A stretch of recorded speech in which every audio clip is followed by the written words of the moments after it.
Hello, tennis fans. It is March 27th. This is a mishit tennis hitting session. I am DeSquinch. Let's hit some balls. All right.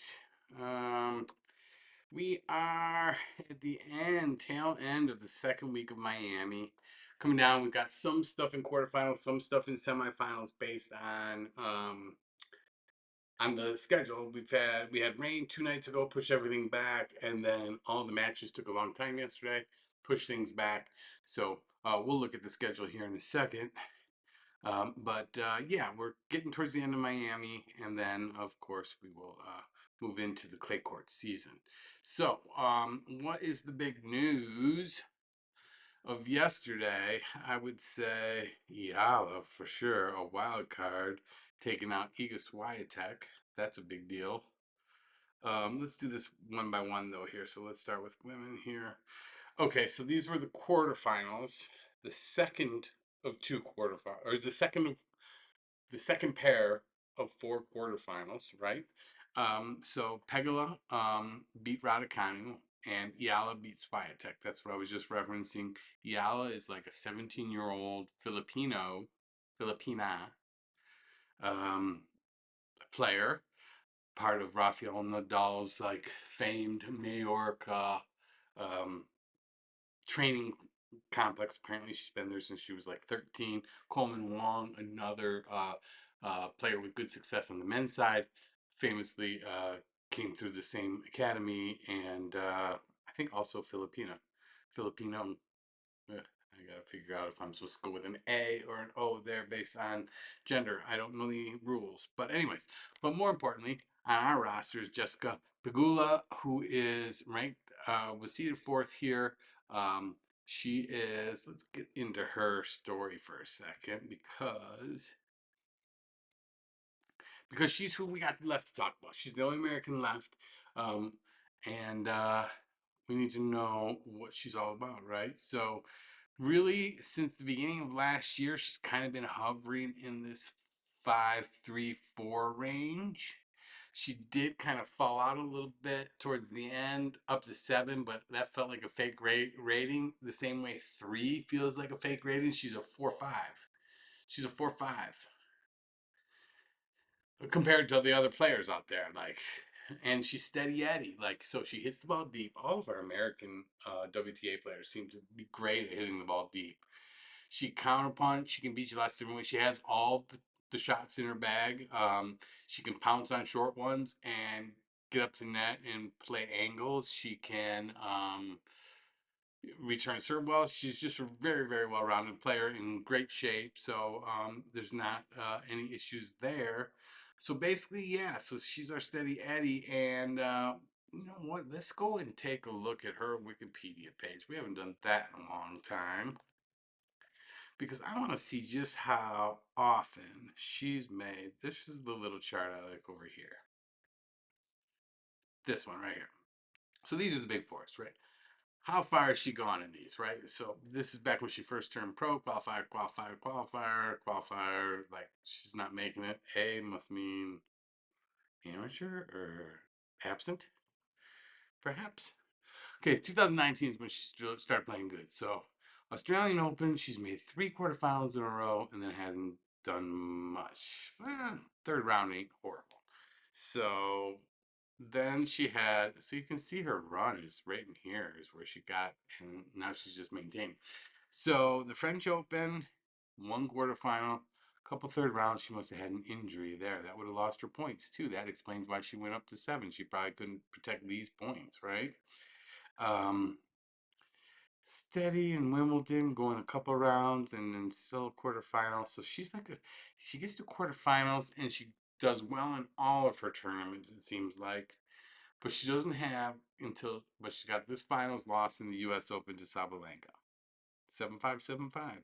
And that was just last year. That was last year's US Open final. So that puts her in a good setting coming into 2025. She goes third round at the Australian. Now we're in the Sunshine Double, which is okay, so she's in good form, is what she is. The question becomes: is her ceiling good enough to vault her to third in the world. Because right now, it's going to be a hard case to make for her to put her ahead of Sabalenka or Swiatek, even if she's playing her best, and she hasn't proven she can do it with Coco. So that's interesting, huh? Doubles we don't care about. We want to see if it's in here. It's not.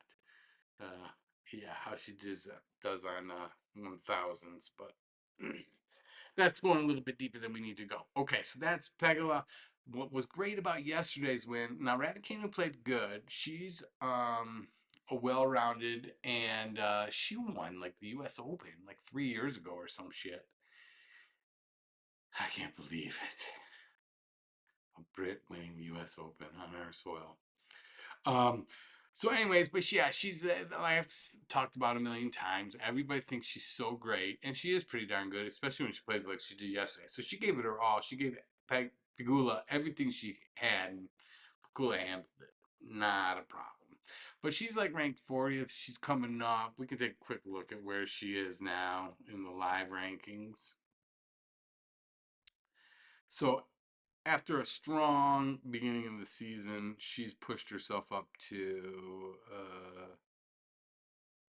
she should be right in here somewhere. She's lower than this. Lower than Katie Bolter, her Great Britain uh, teammate. So she gets 215 points, and that only brings her up to 1222. I think she's had a bunch of injury stuff, so she's lost points there. She's definitely better than 48th in the world. The question is, she is top 20. I bet. I bet you she rolls up to all the way up to top 20 if she can stay injury free for the rest of the year. Okay, so that's fun. But we had to beat her. She had just taken out Anisimova. I found out after the yesterday's thing that Anisimova was kind of given a screw job on like scheduling. She played a night session and then had to immediately play the next day session, which seems weird. I don't know enough about the schedule to be one of the other people that many people that like bitch about the schedule. Once I know more about it, I will, I'm sure, find some solutions for some basic problems that everybody seems to be bitching about. Like, we should be able to solve this shit. But anyways, so that's where we're at. So let's take a look then. Scheduled, we should have for women's singles. Now we're down to the semis, right? These are the only two matches, both being played today. Sabalenka versus Paolini. So Paolini wasn't playing good for a while, for really most of 2024, I would say. But she managed to win enough to like not get her ranking crushed. And this is her first big chance to get something good, but she's going to get some more points here.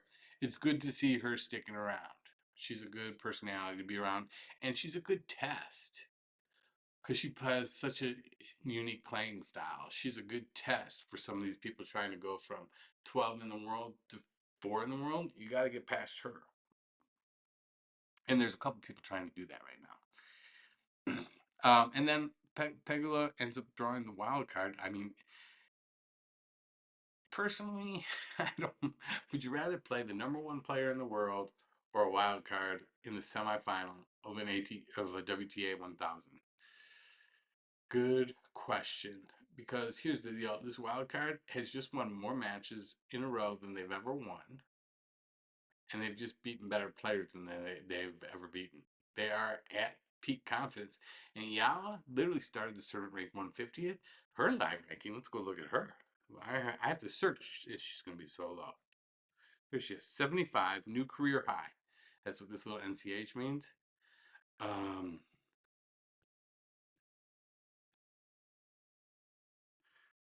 so 134 was her old. She's already up to 75. So 60 spots she's gained just by these 370 points. She's at 894 and still going. If she gets the next one, if she beats Pegula 1154, that will knock her down to 1154. 51st in the world, just outside the top 50. So, like, good for her. I'm rooting for her. Like, Philippines has never really had tennis. I can't think of anybody who, well, not that my knowledge is that great on the history of tennis, but yeah, it's a big deal for them. Okay, let's go over to the men's singles side and let's go with completed because this is the one where they're still cockeyed a little bit. They still have to play one of the. So they finished this. They finished this. Those are the quarterfinals. So this is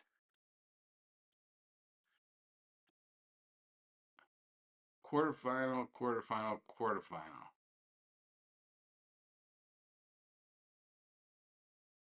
Oh,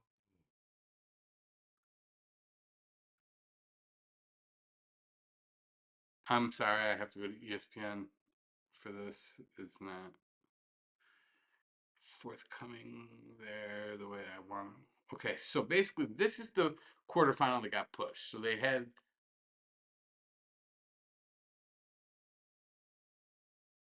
were going to play the first of two quarterfinals. They were going to play the first two of two quarterfinals yesterday, but because the other matches gotten pushed from the night before because of rain, they ended up having to push this quarterfinal rather than started at um, midnight. So that's right. So they got 3 out of 4 quarterfinals going today, but one of them was already decided yesterday. So let's go figure out who's already in. That was actually round 4. That was the one that got pushed. So Dimitrov came back, the Bulgarian badass, like he's been around for a long time. It's one of those names. I've just now like watched enough of his tennis to appreciate his game. I like him. I hope he sticks around for a while. But anyways, he got Cerundolo and tough type match. Cerundolo is no joke. He's been around for a while too. Two different styles, good contrasting styles. Dimitrov pulls it off. So he's in on one quarterfinal. Now, the other 3 are going to be today. Feast versus Mensik.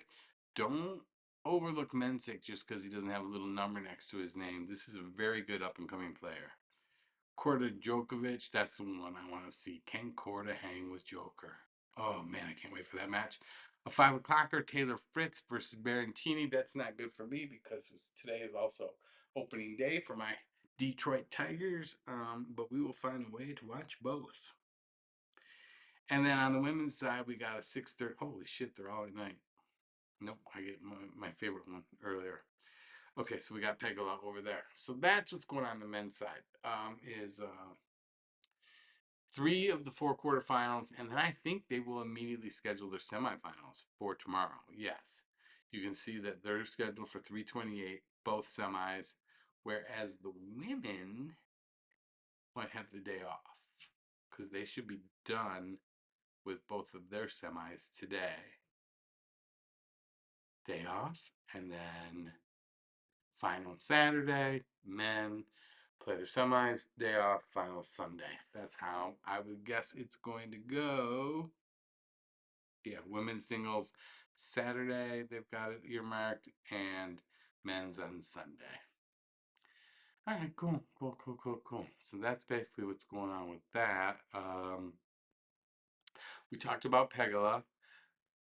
Was there another match? Oh, the only other match that happened yesterday that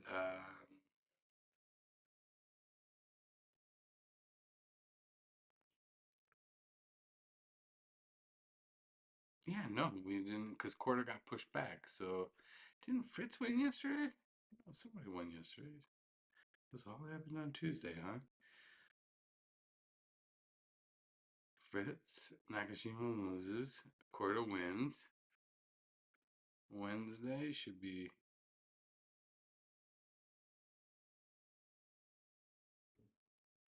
We got just Pegula.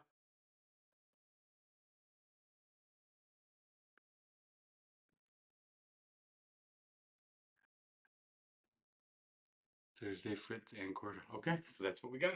Wow, that's actually going to make today a fantastic, fantastic afternoon for tennis. So Korda into Fritz into Pegula.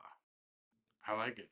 All three of them. That means we're going to have some stuff to talk about tomorrow. So that should be pretty good. Where are we at? 9:46. Okay. I think that. So who's still alive? Pegula on the women's side. Fritz and Korda on the men's side. I'm also thinking about, you know what, I'll save that for a second. So I think that's all we got as far as the tennis is concerned. Um, so let's just talk for a second here and then we'll close it out.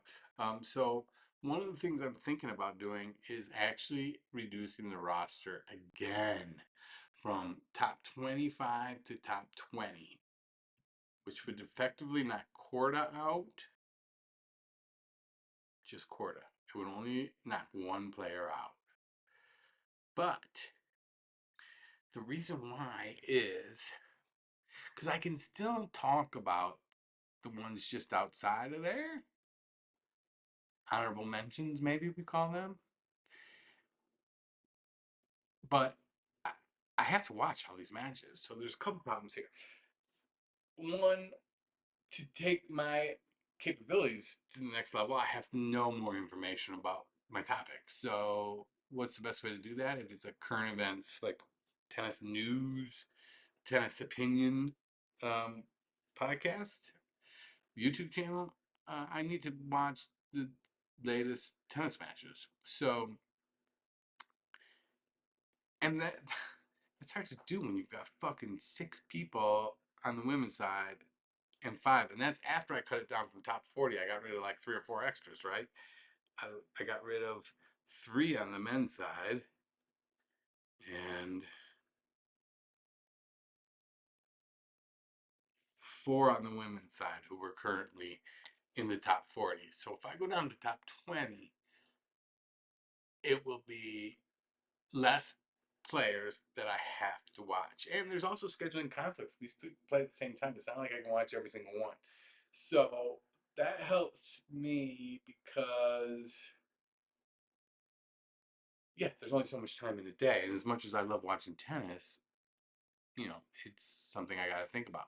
The other thing I want to bring up is the fucking media environment for this.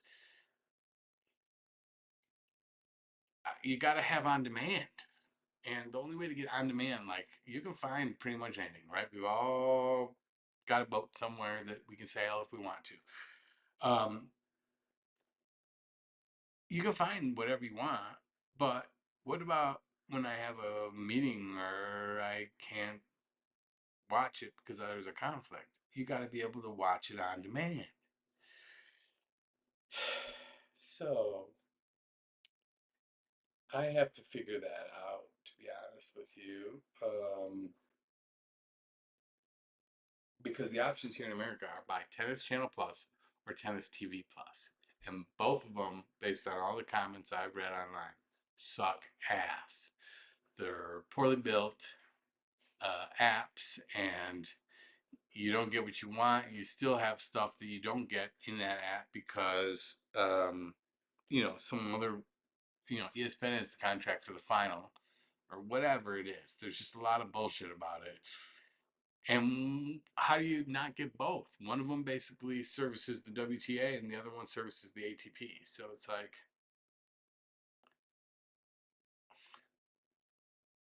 you got to get both. That's like $20 a month. So what I'm going to do is figure out a plan with that. I'll still keep watching, but I'm all that's long-winded way of saying I may be reducing the